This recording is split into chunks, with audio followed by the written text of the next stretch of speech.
In this video, we're going to look at whether Augustus was more keen to depict himself as a man of peace during his reign or a man of war.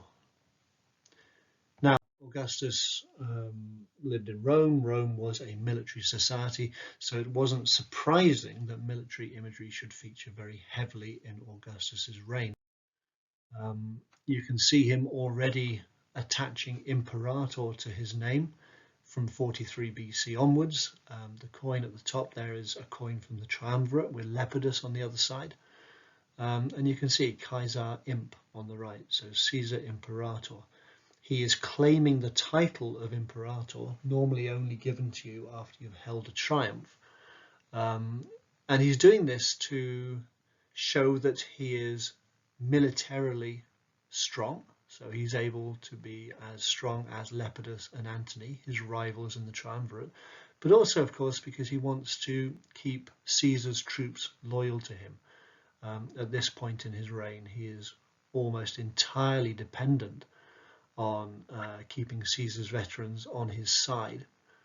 And boasting about his military strength is a key part of doing this.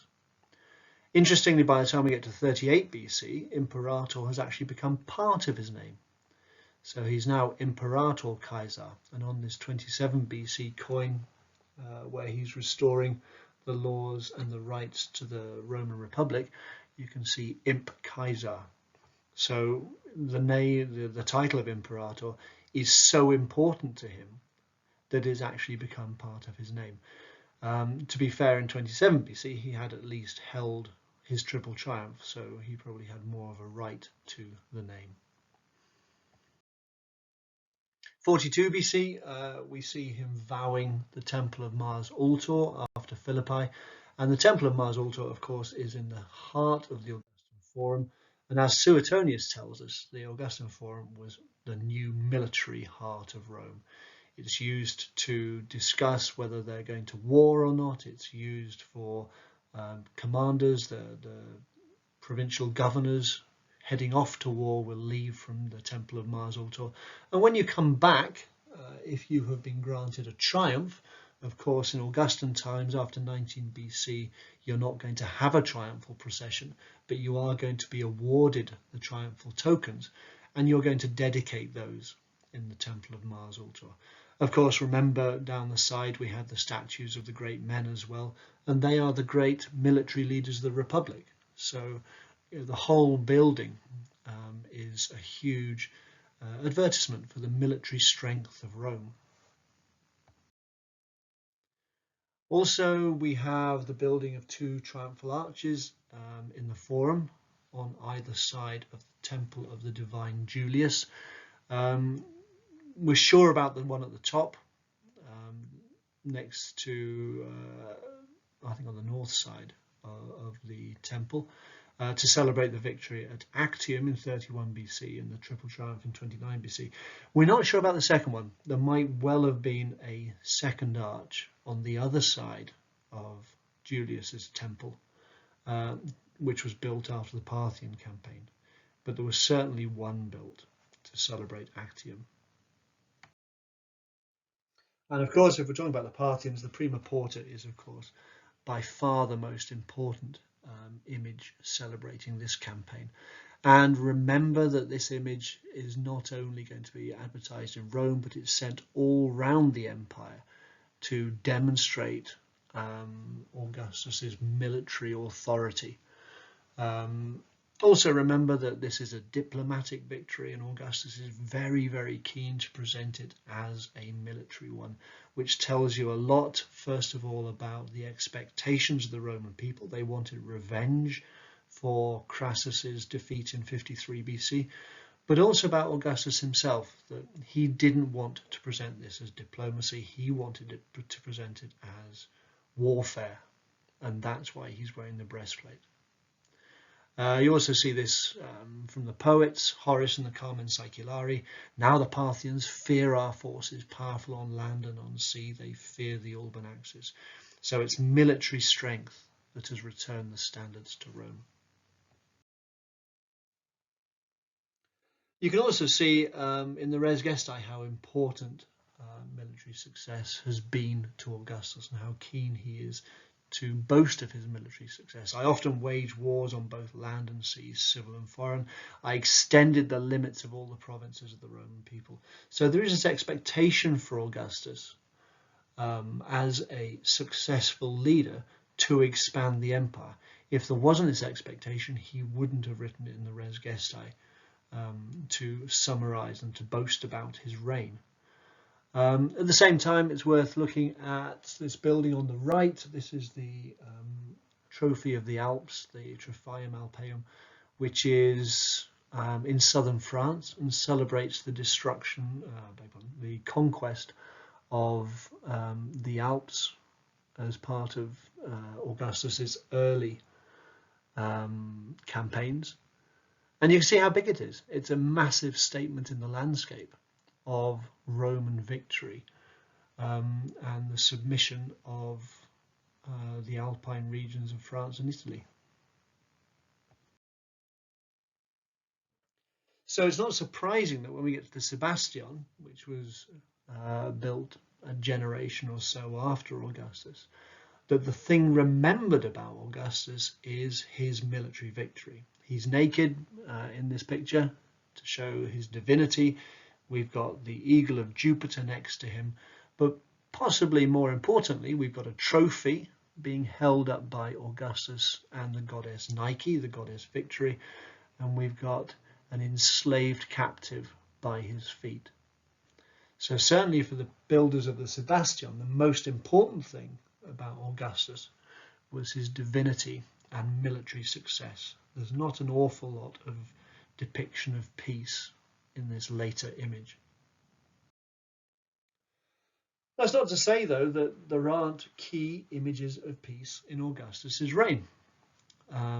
This coin from around the time of Actium shows the goddess Peace herself, Pax, holding the olive branch and the cornucopia, showing the people being paid, the soldiers being paid at Actium, that this is why they're fighting. They're fighting for peace. And of course, after Actium, Augustus goes out of his way to show that peace has now been achieved.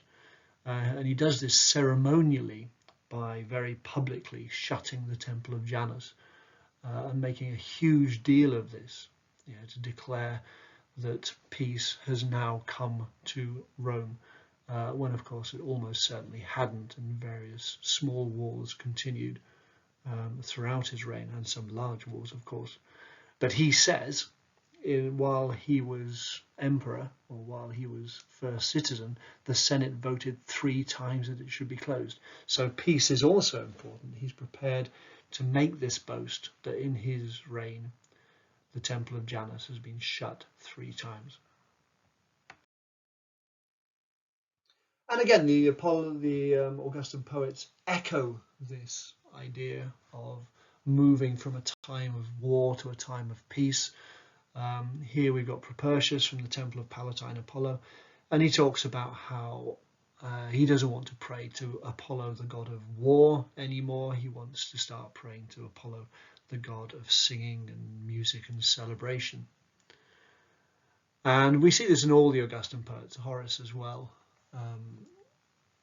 in his Actium poems, starts off by talking about partying and drinking and celebrating the fact that war is now finished. So for Augustus, the peace is a key part of the golden age that has come to Rome. The Pax Romana has now arrived and Rome is at peace. And if we're going to talk about peace, then of course the Ara Pacis is absolutely key to this.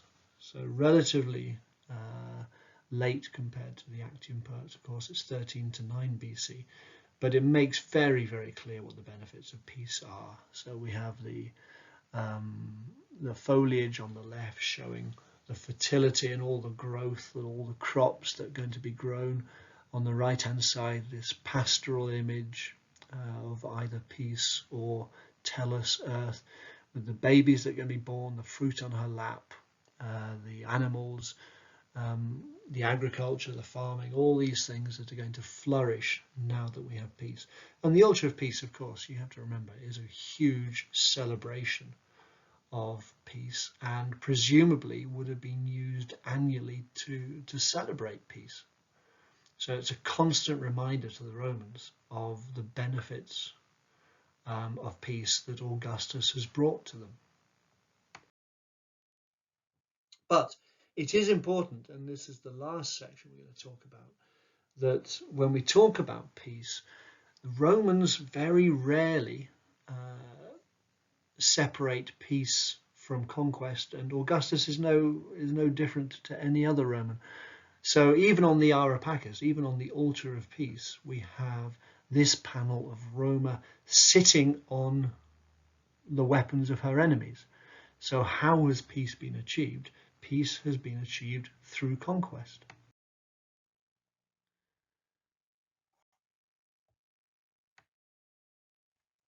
When we look at the res gestae, the difference between pacification and conquest is very, very slim. I pacified the provinces of Gaul and Spain as well as Germany. Well, pacified means I brought peace to, but almost certainly to the people who lived in Gaul and Spain, as far as they were concerned, they were conquered. I pacified the Alps. We've looked at that with the Alpine trophy. The Alps were conquered. But again, I mean, it's interesting that he says no unjust war against any people. That unjustness comes from the fact that you're attacking them to stop them attacking you. So that's how you create peace. At the end of this long section about who he's conquered, he goes on to the people who surrendered to him. First of all, those who rebelled and then were forced to submit, so the Dacians. And then finally, the suppliants, the kings who came to beg treaties from Augustus because of his military strength. So yes, peace took place, but peace took place as far as Augustus is concerned because of his military strength, and you don't have one without the other. All these chiefs and kings in this last paragraph would not have come to see Augustus had they not been scared of his military power. And Virgil, again, is very clear on this. Your task, Roman, and do not forget it, is to pardon the defeated and war down the proud. Yeah, so this idea of the Roman mission, as spoken to Aeneas by Anchises in the underworld, is absolutely crystal clear, that you are going to create peace, and you're going to create that peace by defeating anybody who stands in the way. And if they surrender, you're going to be nice to them. So if we look at the overall question then, was Augustus a man of war or of peace? Well, war was an important part of Roman society, and Augustus needed to present himself as a strong leader, so very, very quickly started using military imagery to enhance his authority in Rome. But we also see peace depicted, especially later on in his reign, as one of the key benefits of having Augustus as your leader. But we shouldn't really be fooled by that. And if we're going to take a more critical view of his reign, when we look at Augustan peace, what does Augustan peace actually mean? Augustan peace means that you've either been conquered or you've surrendered. So was he a man of war or of peace? Well, almost certainly a man of war, because when he talked about being a man of peace, it actually just meant that you'd been conquered or you'd surrendered, which is hardly peace.